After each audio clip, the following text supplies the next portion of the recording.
一群维吾尔人继续在中国驻伊斯坦布尔领事馆前活动。青年活动于12月28日开始，他们要求中国领事馆提供有关在东突厥散难民营中被监禁或失踪的父母和亲情的信息。但是中国领事馆不仅拒绝接受他们的申请，而且还试图阻挠他们的活动。12月28日，活动进入第2周，参加人数有所增加。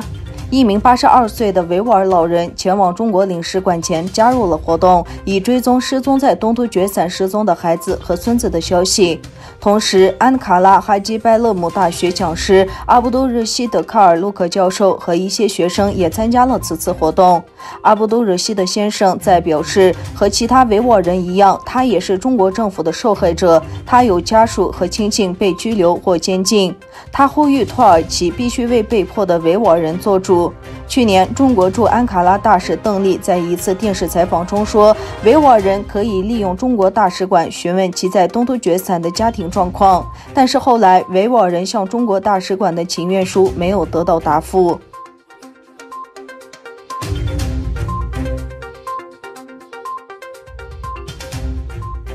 据中国官方《新疆日报》报道，到2020年，中国从东突厥散向中国东部省市输送1000亿千瓦的电力。在东突厥散新疆电力公司网站上的声明中，据称载着2020年12月23日东突厥散的能源传输容量达到1000亿千瓦电力，比上年同期增长40%。中共政府一直在将东突厥散的各种丰富资源走私到中国。据悉，东突厥散已与多个省、自治区、直辖市签订协议，积极开展跨区现货交易，促进新能源销纳，使东突厥散丰富的电能输送至20个省、自治区、直辖市，外送范围和销纳电量明显扩大。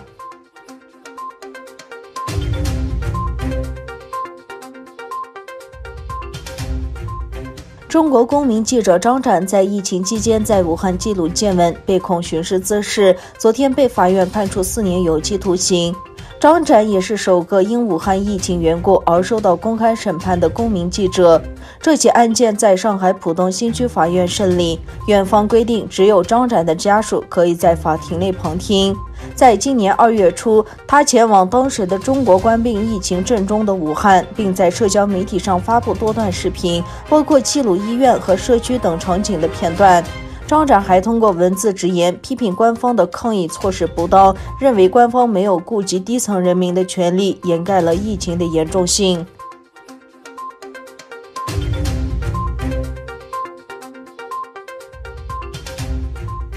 中国金融管理部门26日联合约谈蚂蚁集团，并在会后要求其推动5项改正方案。中国人民银行副行长潘功生26日代表4部门就约谈情况回应媒体提问，披露蚂蚁存在治理机制不健全、违规监管套利、利用市场优势地位排斥同业经营者、损害消费者合法权益等行为。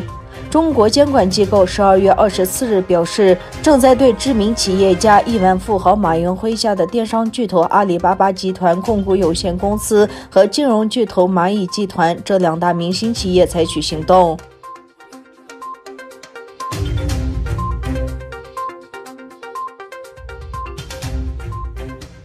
美国总统特朗普星期天傍晚签署了2021年财政年度拨款法案，当中包括台湾安全法案以及西藏政策与支持法案，进一步扩大对台湾和西藏的支持。对此，中国星期一表示坚决反对。中国外交部发言人赵立坚星期一在例行记者会上表示，台湾和西藏问题事关中国主权和领土完整，纯属中国内政，不容任何外部势力干涉。西藏政策与支持法案重申西藏人民有权选择西藏精神领袖达赖喇嘛的继承者。该法案禁止中方在美国设立领事馆，直到美方被允许在西藏拉萨设立领事馆为止。台湾对台湾保证法的签署表示欢迎，并感谢美国行政部门及国会跨党派的协助。